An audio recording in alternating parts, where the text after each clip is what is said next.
নমস্কাৰ, আজি হৈছে 14 ছেপ্টেম্বৰ দেওবাৰ। এই মুহূৰ্তত সমগ্ৰ ৰাজ্যবাসীৰ বাবে আহি পৰিছে আজি ৰাতিপুৱাৰ বহুকেইটা ডাঙৰ খবৰ। এই মুহূৰ্তত জনাইছোঁ আজিৰ প্ৰথমটো খবৰেই সমগ্ৰ ৰাজ্যবাসীৰ বাবে এটি ডাঙৰ খবৰ, বিগ ব্ৰেকিং নিউজ। NRCৰ পুনৰীক্ষণ হ'বই, চৰকাৰৰ সৰ্বোচ্চ ক্ষমতা প্ৰয়োগ কৰি কৰা হ'ব সংশোধন। মুখ্যমন্ত্ৰী ডক্টৰ হিমন্ত বিশ্ব শৰ্মাৰ এক ডাঙৰ ঘোষণা। এই মুহূৰ্তৰ খবৰ জনাইছোঁ সমগ্ৰ ৰাজ্যবাসীক এক ডাঙৰ খবৰ। মুখ্যমন্ত্ৰী ডক্টৰ হিমন্ত বিশ্ব শৰ্মাৰ ডাঙৰ মন্তব্য, NRCৰ পুনৰীক্ষণ হ'বই, চৰকাৰৰ সৰ্বোচ্চ ক্ষমতা প্ৰয়োগ কৰি কৰা হ'ব সংশোধন। ভাৰত চৰকাৰে হওক, উচ্চতম ন্যায়ালয়ে হওক অথবা অসম চৰকাৰৰ ক্ষমতা প্ৰয়োগ কৰি হ'লেও এইখন NRC মানি লোৱাৰ পৰিৱৰ্তে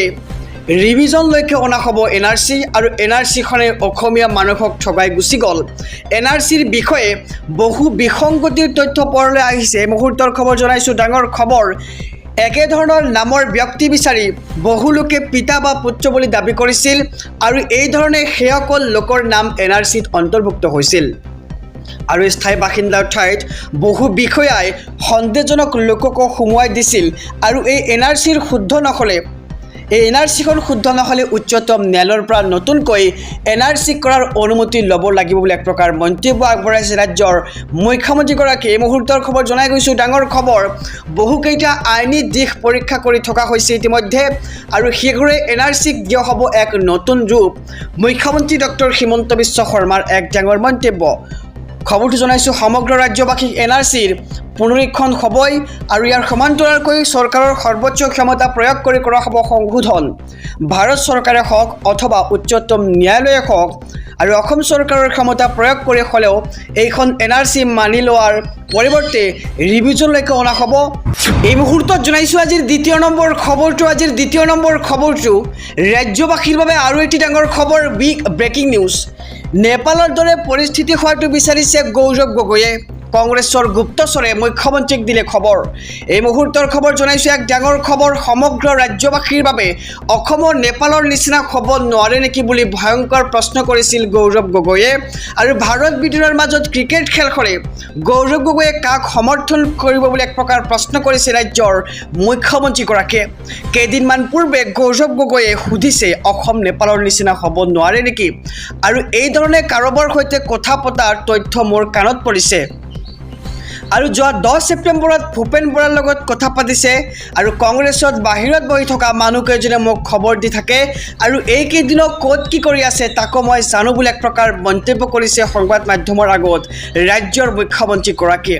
আৰু কংগ্ৰেছ দলত এতিয়াও 90% মোৰ মানুহ আছে, আৰু কংগ্ৰেছৰ সকলো খবৰ মিনিটত মোৰ ওচৰলৈ আহি যায়। আৰু গৌৰৱ গগৈৰ ল'ৰা ছোৱালী পত্নী তিনিওটাই বিদেশী, আৰু গৌৰৱ গগৈ নিজে কোনদিন বিদেশী হৈ যায় তাৰ কোনো ঠিক নাই। আৰু বিদেশী নিৰ্বাচন শেষ হোৱাৰ পিছতেই সকলো তথ্য ৰাজহুৱা কৰিব বুলি এক প্ৰকাৰ মন্তব্য আগবঢ়াইছে ৰাজ্যৰ মুখ্যমন্ত্ৰী ডক্টৰ হিমন্ত বিশ্ব শৰ্মাই। আৰু অসমৰ নেপালৰ নিচিনা হ'ব নোৱাৰে নেকি বুলি এক প্ৰকাৰ ভয়ংকৰ প্ৰশ্ন কৰিছে গৌৰৱ গগৈয়ে। ভাৰত ব্ৰিটেইনৰ মাজত ক্ৰিকেট খেল হ'লে গৌৰৱ গগৈয়ে কাক সমৰ্থন কৰিব সেয়া এতিয়া প্ৰশ্ন কৰিছে ৰাজ্যৰ মুখ্যমন্ত্ৰীগৰাকীয়ে। আৰু কেইদিনমান পূৰ্বে গৌৰৱ গগৈয়ে সুধিছে অসমৰ নেপালৰ নিচিনা হ'ব নোৱাৰে নেকি, আৰু এই ধৰণে কাৰোবাৰ সৈতে কথা পতাৰ তথ্য মোৰ কাণত আহি পৰিছে বুলি এক প্ৰকাৰ মন্তব্য ৰাজ্যৰ মুখ্যমন্ত্ৰী ডক্টৰ হিমন্ত বিশ্ব শৰ্মাৰ। আহিছোঁ পৰৱৰ্তী খবৰৰ মাজলৈ। ৰাজ্যবাসীৰ বাবে আৰু এটি ডাঙৰ খবৰ। কোকৰাঝাৰত কোচ ৰাজবংশীৰ এলেকাত নিষিদ্ধ বিজেপি, প্ৰৱেশ নিষেধ হিমন্ত বিশ্ব শৰ্মা আৰু দিলীপ শইকীয়াৰো। এই মুহূৰ্তৰ খবৰ জনাইছোঁ, এক ডাঙৰ খবৰ সমগ্ৰ ৰাজ্যবাসী। কোকৰাঝাৰত নিষিদ্ধ কৰা হৈছে বিজেপি। কোচ ৰাজবংশী অধ্যুষিত এলেকাত প্ৰৱেশ কৰিব নোৱাৰিব বিজেপিৰ কোনো নেতাই। মুখ্যমন্ত্ৰী হিমন্ত বিশ্ব শৰ্মা, দিলীপ শইকীয়াও প্ৰৱেশ কৰিব নোৱাৰে কোকৰাঝাৰত, আৰু ঘোষণা কমতাপুৰ ষ্টেট ডিমাণ্ড কাউন্সিলৰ। এই মুহূৰ্তৰ খবৰ জনাই গৈছোঁ, ডাঙৰ খবৰ। বিজেপি ত্যাগ কৰক কোচ ৰাজবংশী লোকে। মুখ্যমন্ত্ৰীৰ নিৰ্দেশত হৈছিল গোলোকগঞ্জৰ বৰ্বৰ ঘটনা, আৰু বিস্ফোৰক অভিযোগ KS দিছে। আৰু বিশ্বজিৎ ৰায় হৈছে এটা দালাল নিৰ্বাচনৰ সময়ত দালালি কৰাটো বিশ্বজিৎ ৰায়ৰ পুৰণা স্বভাৱ বুলি এক প্ৰকাৰ মন্তব্য কৰা হৈছে আৰু কোচ ৰাজবংশী এলেকাত বিশ্বজিৎ ৰায়ে প্ৰৱেশ কৰিলে পহু খেদা দিয়ক হ'ব আৰু কোকৰাঝাৰত নিষিদ্ধ কৰা হৈছে বিজেপি কোচ ৰাজবংশী অধ্যুষিত এলেকাত প্ৰৱেশ কৰিব নোৱাৰিব বিজেপি আৰু মুখ্যমন্ত্ৰী হিমন্ত বিশ্ব শৰ্মা আৰু দিলীপ শইকীয়াও প্ৰৱেশ কৰিব নোৱাৰে কোকৰাঝাৰত আহিছোঁ পৰৱৰ্তী খবৰৰ মাজলৈ ৰাজ্যবাসীৰ বাবে আৰু এটি ডাঙৰ খবৰ বিগ ব্ৰেকিং নিউজ অবৈধ বাংলাদেশীক লৈ বৃহৎ একশ্যন আটক কৰাৰ লগে লগে 12 ঘণ্টাৰ ভিতৰত কৰা হৈছে পুছবেক এই মুহূৰ্তৰ খবৰ ডাঙৰ খবৰ জনাইছোঁ এছবি অসম মিডিয়াৰ সমূহ দৰ্শকক গতিকে খবৰটি দিয়াৰ আগতে যদিহে আপুনি চেনেলটোত নতুন তেন্তে ছাবস্ক্ৰাইব কৰক আৰু যদিহে এতিয়ালৈকে ভিডিঅ'খনত লাইক কৰা নাই এটা কৈ লাইক কৰি দিয়ক ডাঙৰ খবৰ জনাইছোঁ ৰেহাই দিয়া নহ'ব কোনো অবৈধ অনুপ্ৰৱেশকাৰীক অসম অনুপ্ৰৱেশকাৰীৰ প্ৰজনন ক্ষেত্ৰ নহয় বুলি মন্তব্য ৰাজ্যৰ মুখ্যমন্ত্ৰীগৰাকীৰ আৰু এটাকৈ বাংলাদেশী বিচাৰি কৰা হ'ব পুছবেক আৰু শ্ৰীভূমিত আটক কৰা হৈছে ইতিমধ্যে 39 জন অবৈধ অনুপ্ৰৱেশকাৰীক আৰু লগে লগেই বাংলাদেশলৈ উভতাই পঠিওৱা হ'ল অবৈধ অনুপ্ৰৱেশকাৰীকেইটাক আৰু সামাজিক মাধ্যমযোগে প্ৰকাশ ৰাজ্যৰ মুখ্যমন্ত্ৰী ডক্টৰ হিমন্ত বিশ্ব শৰ্মাৰ আৰু এতিয়াৰ পৰা বাংলাদেশীত ধৰা পৰিলেই 12 ঘণ্টাৰ ভিতৰতে কৰা হ'ব পুছবেক আৰু বিদেশী বহিষ্কাৰৰ ক্ষেত্ৰত ঐতিহাসিক পদক্ষেপ চৰকাৰৰ আৰু 12 ঘণ্টাৰ ভিতৰত ধৰা পৰিলেই নটিছো দিব নালাগে কোনো বিদেশী বহিষ্কাৰৰ বাবে কোনো এমবিচিক যোগাযোগ কৰিব নালাগে আৰু ডাইৰেক্টলি কৰা হ'ব পুছবেক ৰেহাই দিয়া নহ'ব কোনো অবৈধ অনুপ্ৰৱেশকাৰীক আৰু অসম অনুপ্ৰৱেশকাৰীৰ প্ৰজনন ক্ষেত্ৰ নহয় বুলি মন্তব্য ৰাজ্যৰ মুখ্যমন্ত্ৰীগৰাকীৰ আৰু এটাকৈ বাংলাদেশী বিচাৰি কৰা হ'ব পুছবেক আৰু শ্ৰীভূমিত আটক কৰা হৈছে ইতিমধ্যে 39 জন অবৈধ অনুপ্ৰৱেশকাৰীক আৰু লগে লগে বাংলাদেশলৈ উভতাই পঠিওৱা হ'ল অনুপ্ৰৱেশকাৰীকেইটাক আহিছোঁ আন এক খবৰৰ মাজলৈ ৰাজ্যবাসীৰ বাবে আৰু এটি ডাঙৰ খবৰ 2026 নিৰ্বাচনৰ টিকট পাবনে ৰকিবুলৰ পুত্ৰ তানজিল হুছেইনে তানজিলৰ প্ৰাৰ্থিত্বৰ বিৰোধিতাৰে এইবাৰ ৰূপৈহাটত গোপন বৈঠক এই মুহূৰ্তৰ খবৰ জনাইছোঁ ডাঙৰ খবৰ 26 টিকট পাবনে ৰকিবুলৰ পুত্ৰ তানজিল হুছেইনে ইয়াক লৈ এতিয়া চৰ্চা চলিছে আৰু তানজিলৰ প্ৰাৰ্থিত্বৰ বিৰোধিতাৰে ৰূপৈহাটত গোপন বৈঠক অনুষ্ঠিত হৈছে সামগুৰিত ৰকিবুলৰ পুত্ৰক প্ৰত্যাহ্বান জনাবলৈ কংগ্ৰেছ নেতাৰ গোপন বৈঠক আৰু তানজিল হুছেইনৰ বিৰুদ্ধে সামগুৰিত একত্ৰিত হৈছে 12জন প্ৰাৰ্থী নতুন সামগুৰিত অন্তৰ্ভুক্ত হৈছে পুৰণি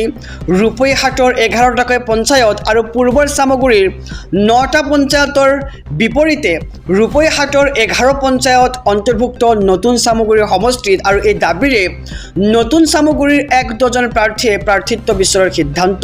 আৰু পিতা পুত্ৰৰ বিৰুদ্ধে ক্ষোভ প্ৰকাশ কৰি সামগুৰিৰ প্ৰাৰ্থিত্ব বিচৰাৰ সিদ্ধান্ত কংগ্ৰেছ নেতাৰ আৰু 26 টিকট পাবলৈ ৰকিবুলৰ পুত্ৰ তানজিল হুছেইন ইয়াক লৈ সৰ্বত্ৰ এতিয়া চৰ্চা চলিছে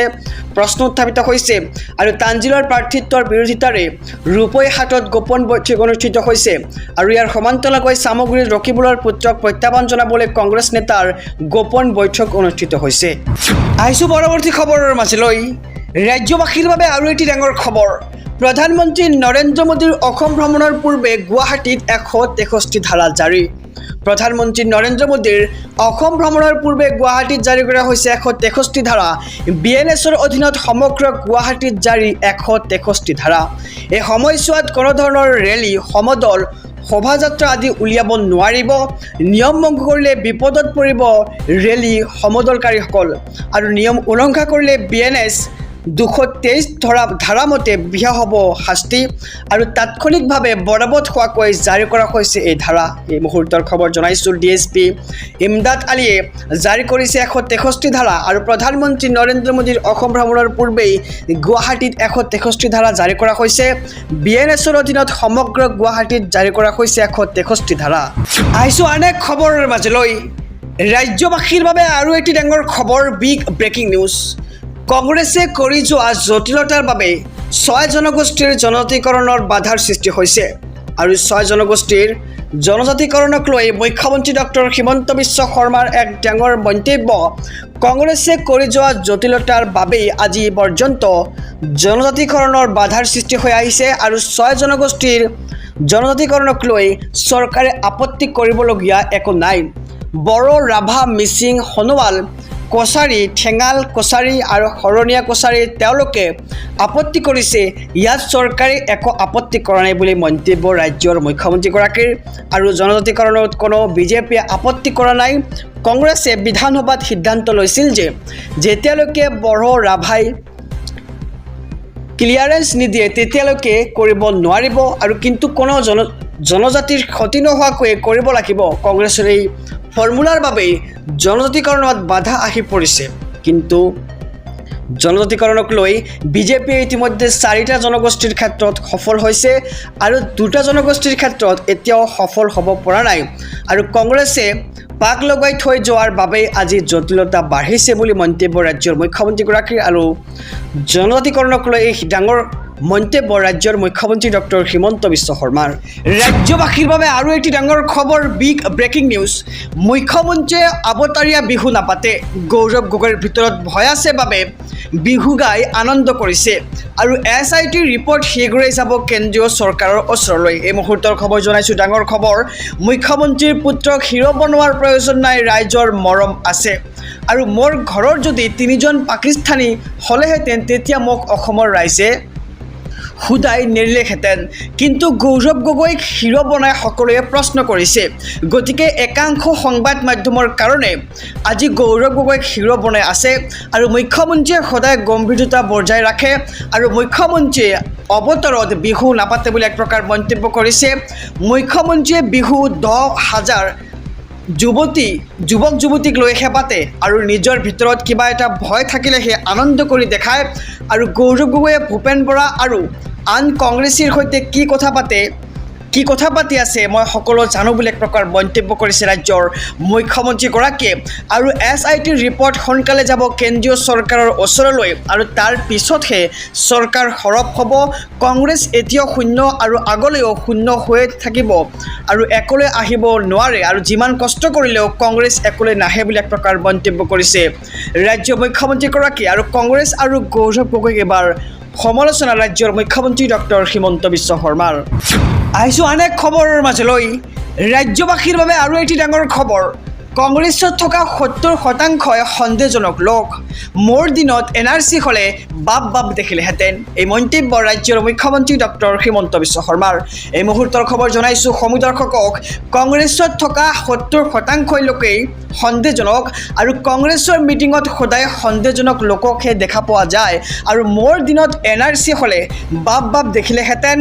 10 ছেপ্টেম্বৰক লৈ কংগ্ৰেছে কৰিছিল আনন্দ উল্লাস আৰু SITৰ প্ৰতিবেদনত একো নাই বুলি দাবী কৰিছিল কংগ্ৰেছে আৰু কংগ্ৰেছৰ কৰ্মীসকল